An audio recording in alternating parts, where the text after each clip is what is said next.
तो hello guys, last video में आप लोगों ने देखा कि मैंने नोटबुक का जो बिजनेस किया था वो मुझे बंद करना पड़ा।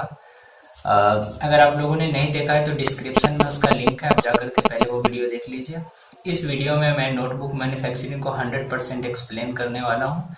इसके लिए मैं व्हाइट बोर्ड एनिमेशन यूज कर रहा हूँ। और इस वीडियो को स्किप मत करना, क्योंकि लास्ट में मैं आप लोगों के साथ कुछ टिप्स शेयर करूंगा। नोटबुक जो मैन्युफैक्चरिंग होता है, आप साइड में देख रहे हैं, यहाँ पे मैंने जो मशीन का फोटो लगाया, तो उसमें आपके साथ तीन मशीन शेयर किया जाता है। एक कटिंग मशीन, दूसरा एज स्क्वायरिंग और तीसरा स्टिचिंग। जो कटिंग मशीन होता है वो एक मैनुअल होता है, ऑटोमेटिक होता है। लेकिन इंडिया में 95% factory, I mean notebook press, जिसमें क्या बोलते हैं कि मैनुअल पेपर कटिंग ही यूज होता है, जिसका रेट 1 लाख रुपए ही है। ठीक है ना। पहले ये चीज अपने माइंड में रख लो कि एक मशीन मेरे को चाहिए नोट पेपर कटिंग, और दूसरा मशीन होता है नोटबुक स्टिचिंग, यानी कि पिन लगाने के लिए। बस ये दो मशीन काफी है आपका नोटबुक का प्लांट लगाने के लिए। ठीक है ना। वो एज स्क्वायरिंग की कोई जरूरत नहीं है, वो बस यूट्यूब पे दिखाया जाता है कि एज स्क्वायरिंग ले लो, नहीं, कोई जरूरत नहीं। बस आप साइड में देख रहे हैं दो मशीन, एक पेपर कटिंग और दूसरा स्टिचिंग। ये दोनों मशीन आपका काफी है। दोनों का कीमत वही 1 लाख और 20-25 हजार, दोनों मिला करके वही 125-130 होता है। जीएसटी लगा करके 160-150 अप्रोक्स जाएगा। ठीक है। और यही दो मशीन आपका काफी है। अब बात करते हैं जगह का, कि नोटबुक का जो प्लांट होता है उसके लिए जगह कितना चाहिए लगाने के लिए। तो पहले इस चीज को समझिए कि मशीन लगाने के लिए जो पेपर कटिंग मशीन होता है, सिर्फ उसके लिए 8x8 का जगह चाहिए उस मशीन को इंस्टॉल करने के लिए। फिर उसमें होता क्या है कि जब हम कचरा कटिंग करते हैं तो वो कटिंग को मैनेज करने के लिए अलग जगह चाहिए। फिर जो हम अपना प्रोडक्ट तैयार होता है उस प्रोडक्ट को रखने के लिए वहीं पे थोड़ा स्पेस चाहिए। फिर जिस प्रोडक्ट को कट करना है उसके लिए भी थोड़ा स्पेस चाहिए, और स्टिचिंग के लिए स्पेस अलग से चाहिए, काफी स्पेस का जरूरत होता है। फिर स्टिचिंग तो हम बाद में करते हैं, लेकिन स्टिचिंग से पहले कवर फोल्डिंग, पेपर फोल्डिंग और पेपर काउंटिंग, फिर उसके बाद और भी 2-3 प्रोसेस होता है। लास्ट का प्रोसेस जो है, जो कटिंग के बाद क्या करते हैं, बंडल बनाते हैं, उसके लिए भी स्पेस चाहिए। तो हमें स्पेस काफी चाहिए। यूट्यूब में बोला जाता है कि 20x20 एरिया सफिशियंट है, sorry feet, 20 feet x 20 feet sufficient है, लेकिन ऐसा है नहीं। आपको मैंने एरिया को 3 पार्ट में डिवाइड किया है। नंबर 1 पार्ट है आपका रॉ मटेरियल स्टोरेज। जो कच्चा माल आएगा, आप किसी सप्लायर से परचेज करेंगे तो उसको रखने के लिए एक जगह आपको चाहिए। दूसरा जगह आपको चाहिए जो आपका प्रोडक्ट तैयार हो गया, उस प्रोडक्ट को रखने के लिए दूसरा जगह चाहिए। और तीसरा जो मैन्युफैक्चरिंग के लिए जगह चाहिए।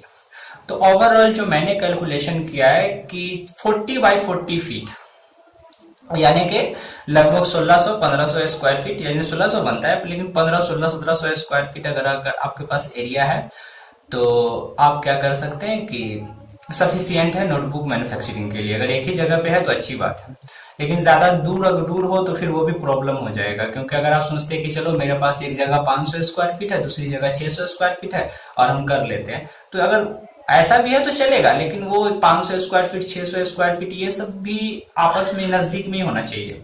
क्योंकि मान लीजिए आपका स्टोरेज कहीं और है रॉ मटेरियल का, वहां से माल लाइएगा मैन्युफैक्चरिंग पॉइंट तक, फिर इसमें लेबर कॉस्ट जाएगा, फिर मैन्युफैक्चरिंग पॉइंट से स्टोरेज पे लेगा, वहां लेबर कॉस्ट अपना जा रहा है। ठीक है ना। तो एक ही जगह पे अगर 600 स्क्वायर फीट एरिया है तो सफिशियंट है मेरे हिसाब से, नॉर्मल एक लघु उद्योग के लिए। अगर स्पेस की बात की जाए तो मैं यही कहूंगा कि अगर आपके पास बना बनाया एरिया है, हाँ, और एरिया हमें कैसा चाहिए, वो बिल्कुल वाटर प्रूफ होना चाहिए। क्योंकि कागज जो है वो पानी का दुश्मन है, और कागज जो है वो क्या बोलते हैं, चूहा का भी दुश्मन है। तो वो एक ऐसा एरिया होना चाहिए जहां पे पानी एक बूंद भी ना पहुंच पाए, बारिश में भी नहीं, और दूसरा वहां पे चूहा ना हो। ये दो चीज काफी डैमेज करता है अपने प्रोडक्ट को, तो ये दो चीज नहीं होना चाहिए। अगर आपके पास बना बनाया एरिया है, वैसा कोई हॉल है जिसका 1600 स्क्वायर फीट एरिया है, तो बहुत अच्छा है, नहीं तो आपको बनाना पड़ सकता है।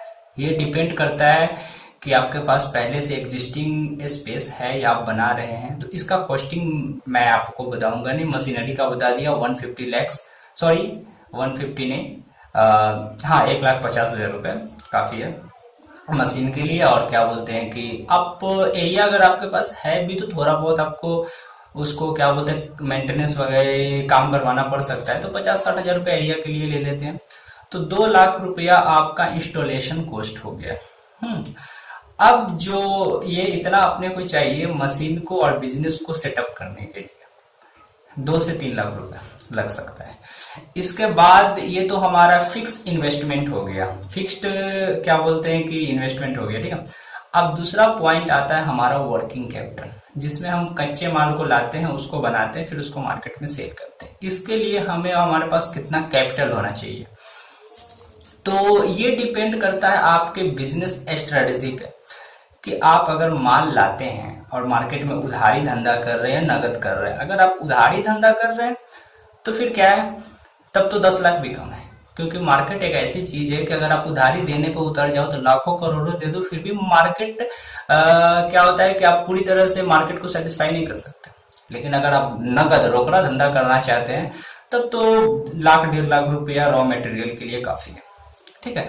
अब मैं रॉ मटेरियल में जो वो बारीकी होती है जिससे एक बिजनेस फेल होता है या फिर आप सक्सेसफुल बिजनेसमैन बनते हैं, जो रॉ मटेरियल के अंदर जो क्या बोलते हैं कि मैथमेटिक्स है, वो मैं आप लोगों को व्हाइट बोर्ड एनिमेशन के जरिए समझा रहा हूँ, ठीक है। तो चलिए वीडियो को शुरू करते हैं। नोटबुक मैन्युफैक्चरिंग में 3 रॉ मटेरियल है, एक पेपर, दूसरा कवर और तीसरा स्टिचिंग वायर। हम पेपर के बारे में डिस्कस करेंगे और इसका डिटेल जानेंगे। तो पेपर में नंबर 1 चीज होता है साइज। पहले ये आप समझ लीजिए कि साइज क्यों इम्पोर्टेंट है जो मैं डिस्कस कर रहा हूँ।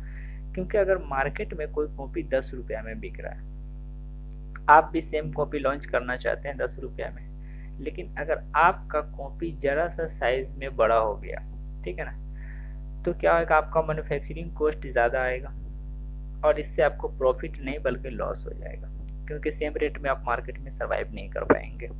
अगर आपका कॉपी का साइज थोड़ा छोटा हो गया तो फिर वो क्या होगा कि होलसेलर उसे लेगा नहीं, रिटेलर उसे लेगा नहीं, क्योंकि स्टूडेंट उसे नहीं लेंगे क्योंकि वो साइज में कम है। तो इसीलिए साइज बहुत ही इम्पोर्टेंट है पेपर में। अगर 1 सेंटीमीटर भी ऊपर नीचे हुआ ना तो इससे बहुत ज़्यादा ही रेट में डिफरेंस आ जाता है। और बिजनेस में, मैन्युफैक्चरिंग की दुनिया में ऐसा है कि अगर एक पीस पे अगर आपका 10 पैसा भी ऊपर नीचे हुआ ना तो आप लाख पीस अगर मैन्युफैक्चरिंग कर रहे हैं तो सीधा 10,000 का डिफरेंस आता है। तो इसीलिए इसमें साइज बहुत इंपॉर्टेंट है। अगर आप साइज नहीं समझेंगे तो मुश्किल है। तो साइज के बारे में चलिए हम समझते हैं कि साइज होता क्या। तो 40, 68, उसके बाद 47, 70, 48, 72, 49, 74, फिर उसके बाद 50, 75 है, फिर 54, 78 है, फिर क्या कहते हैं कि 58, 74। ये सारा साइज सेंटीमीटर में होता है। अगर आपके पास घर में कोई कॉपी है, अगर आप उसका साइज निकालना चाहते हैं तो आप कैसे निकाल सकते हैं। देखिए, आप नॉर्मल सा क्या कीजिए कि एक नोटबुक ले लीजिए, जैसा कि मैं यहाँ पे एग्जांपल में दिखा रहा हूँ। आप उसका लंबाई कैलकुलेट कीजिए। पहले मान लीजिए कि मैंने एक नोटबुक लिया, उसका लंबाई 23 और चौड़ाई 17 है। अब क्या करना है कि इसके लंबाई को 2 से गुना कर दीजिए, ठीक है, और उसमें +1 कीजिए क्योंकि 1 मार्जिन होता है। तो टोटल लंबाई 47 आ गया। चौड़ाई में 4 से गुना करके इसमें 2 जोड़ दीजिए तो इसका चौड़ाई 70। मतलब कि इस कॉपी को बनाने के लिए जो सीट इस्तेमाल किया गया है वो 47-70 का डायमेंशन वाला सीट इस्तेमाल हुआ है। अब दूसरी चीज आगे बढ़ते हैं। तो साइज क्लियर हो गया, ये इम्पोर्टेंट है। दूसरी चीज होता है इसका जीएसएम। जीएसएम का मतलब होता है कि पेपर का थिकनेस। अगर आपके पेपर का थिकनेस ज्यादा है तो जाहिर सी बात है उसका वजन ज्यादा होगा। अगर वजन ज्यादा होगा तो आपको का क्या बोलते हैं कि कॉस्टिंग ज्यादा आ जाएगा मैन्युफैक्चरिंग का। अगर उसका जीएसएम कम होगा तो पेपर का वजन भी कम होगा और पेपर पतला भी होगा। तो कॉपी जो आप मैन्युफैक्चर करेंगे वो कॉपी पतला दिखेगा तो उसको बच्चे लेंगे नहीं। तो ना कॉपी मोटा रखना है, क्योंकि मोटा रखोगे तो आपका लॉस होएगा। आप पतला रखोगे तो क्या होगा, बच्चा लेगा नहीं। तो जीएसएम भी हमें बिल्कुल परफेक्ट आइडेंटिफाई करना होता है। तो जीएसएम स्टार्ट होता है 48 से। 48 जीएसएम, 50 जीएसएम, 54, उसके बाद 56 जीएसएम है, ठीक है। तीसरी चीज आ जाती है क्वालिटी। क्वालिटी मतलब जैसे भद्दा कॉपी, फ्रेश कॉपी, तो इसमें क्वालिटी जो है वो अनलिमिटेड है। मैं कुछ यहाँ पे एक्सप्लेन कर रहा हूँ। Gold, super gold, snow white, और क्या है कि प्लेटिनम पीएलटी, ठीक है, ये इसका क्वालिटी होता है। इस पे भी रेट डिपेंड करता है, क्योंकि पीएलटी थोड़ा अच्छे क्वालिटी का पेपर होता है, फ्रेश रहता है, वाइट रहता है, और गोल्ड जो होता है वो थोड़ा भद्दा क्वालिटी का पेपर होता है। इसका गोल्ड का रेट है 48 रुपीज़ की केजी और पीएलटी 55 रुपीज़ केजी है। और पेपर में जो चौथी चीज होती है उसको बोलते हैं लाइनोमेशन। ये लाइनोमेशन क्या होता है? जैसे कि आप लोगों ने देखा होगा कि बच्चे लोग जिसमें हिंदी और इंग्लिश लिखते हैं उस कॉपी में लाइनिंग होता है, और जो मैथ लिखते हैं उसमें क्या होगा, बिल्कुल प्लेन होगा। जो प्लेन पेपर होता है वो 2 रुपया कम होता है, और जिस पेपर में लाइन होता है जैसे हिंदी इंग्लिश वाला, उसका रेट 2 रुपये पर केजी ज्यादा होता है। तो यहाँ तक आप लोग का क्लियर हो चुका है। तो अब चलिए एक कॉपी का हम रेट निकाल करके देखते हैं। मान लीजिए मैं एक 4770 के सीट में एक कॉपी बना रहा हूँ और नोटबुक बना रहा हूँ, और इसका GSM 54 है, और मैंने PLT पेपर यूज किया। तो सबसे पहले सेंटीमीटर को मीटर में कन्वर्ट करेंगे, तो 0.47 मल्टीप्लाई बाय 0.70, तो कैलकुलेशन आएगा 0.329 मीटर स्क्वायर। इसको मैं इसके GSM से मल्टीप्लाई कर दूंगा, तो ये वैल्यू जो हमें मिलेगा वो ग्राम में हमें मिल गया। 17.76 ग्राम क्या हो गया, इसका वेट हो गया। इसको हम 1000 से डिवाइड कर देंगे, तो जो वैल्यू आएगा वो क्या हो जाएगा, केजी में हो जाएगा। मतलब एक सीट पेपर का जो वेट निकाला है हमने 0.017766 केजी, ये हमारे एक सीट का वजन है। अब मान लीजिए कि हम एक नोटबुक बना रहे हैं जिसका रिटेल प्राइस 10 रुपया है, और 10 रुपया उसका रिटेल प्राइस है। तो क्या है कि उसमें हमारा 8 सीट इस्तेमाल होता है। तो एक सीट को जब फोल्ड करते हैं तो उसमें 2 कॉपी बनता है, एक ऊपर एक नीचे। तो हमने 8 सीट इस्तेमाल किया, तो एक कॉपी के लिए हमारा 4 सीट लगा। तो एक सीट का वेट मल्टीप्लाई बाय 4, और रेट में मैं PLT का रेट मैं 55 बोला था, लेकिन यहाँ 60 क्यों कैलकुलेट कर रहा हूँ, क्योंकि मैंने 5 रुपया ट्रांसपोर्ट का रखा है, जो होता पड़ता ही है 5 रुपया। तो आपके एक कॉपी बनाने में जो पेपर का कॉस्टिंग आ गया वो 4 रुपया 26 पैसा आपका सिर्फ पेपर का रेट आया है। ठीक है, अब आगे हम कवर के बारे में डिस्कस कर लेते हैं कि कवर में क्या बारीकी होता है। तो कवर में भी GSM होता है। इसका GSM 180, 230, 250 GSM होता है। उसके बाद कोटिंग होता है। कोटिंग क्या होता है, 3 कोटिंग, 4 कोटिंग, 5 कोटिंग। कोटिंग से कवर पे शाइनिंग आता है। जितना ज़्यादा कोटिंग होएगा कवर पे उतना ज़्यादा शाइनिंग रहेगा। और तीसरी चीज़ होती है लेमिनेशन। अगर आप लोगों ने कवर देखा होगा, किसी पे लेमिनेशन रहता है, किसी पे नहीं रहता है। एक पे कवर पे लेमिनेशन का 20 से 25 पैसे का डिफरेंस आता है। अगर उस पर लेमिनेशन रहेगा तो 20 पैसा 25 पैसा उसका रेट बढ़ जाता है। तो जो मैं 10 रुपये का जो कॉपी बनाता था 8 सीट वाला, जिसका मैंने पेपर का रेट दिखाया 4 रुपया 26 पैसा, उसमें जो कवर मैं यूज़ करता था उसका कवर का रेट 1 रुपया 50 पैसा था। तो यहाँ पे टोटल कॉपी का कॉस्टिंग देख लेते हैं। नोटबुक मैन्युफैक्चरिंग कॉस्ट 4 रुपया 26 पैसा पेपर कॉस्ट, 1 रुपया 50 पैसा कवर का, और मतलब 30 पैसा लेबर कॉस्ट। तो टोटल एक कॉपी बनाने में मुझे 6 रुपया 6 पैसा कॉस्टिंग आता था। ठीक है ना, मैन्युफैक्चरिंग कॉस्ट।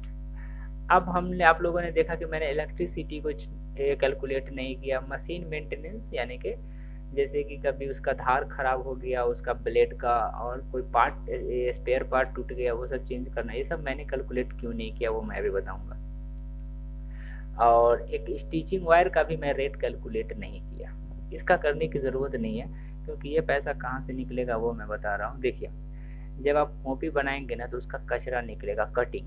उस कटिंग को जो बेचेंगे ना, तो वो कटिंग ना आपका इलेक्ट्रिसिटी, मशीन मेंटेनेंस और स्टिचिंग वायर, ये तीनों चीज़ को मेंटेन कर देगा। क्योंकि कचरा इतना निकलेगा, उस कचरे से आपका ये तीनों चीज़ इजीली मेंटेन हो जाएगा। तो आप लोगों ने देखा कि पेपर के अंदर भी बहुत सारी चीज़ें हैं, जैसे कि साइज, क्वालिटी, GSM, उसका लाइन ऑफ मेशन, और कवर में भी बहुत कुछ है। तो आप लोग समझ चुके हैं। लेकिन मैं वादा किया था कि आपके साथ लास्ट में एक टिप शेयर करूंगा। उससे पहले आप मेरे चैनल को लाइक और सब्सक्राइब कर दीजिए, क्योंकि मैं नॉन स्टॉप आप लोगों के लिए जेन्युइन वीडियो लेकर के आया करूंगा।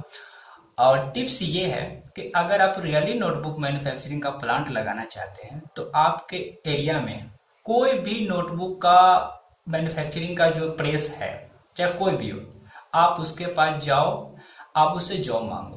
भले वो आपको 10,000 रुपया देते, 20,000 रुपया देते या 2,000 रुपया महीने का देते, उससे बेटर नहीं है। आप उसके पास 2 महीना रह के काम देखो, काम सीखो।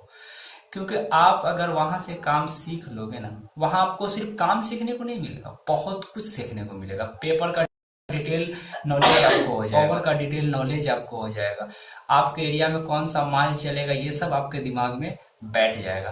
तो मेरा आपसे यही राय है कि नोटबुक मैन्युफैक्चरिंग का धंधा करने से पहले 2 महीना जो आपके एरिया में कहीं भी आप तो अपने डिस्ट्रिक्ट में देख लेना, कहीं ना कहीं जरूर प्रेस होएगा, वहां जाकर के 2 महीना कम से कम काम करो। एज ए लेबर ही सही, हेल्पर ही सही, लेकिन 2 महीना वहां काम करो। ये बहुत फायदा होगा आपको इस चीज से।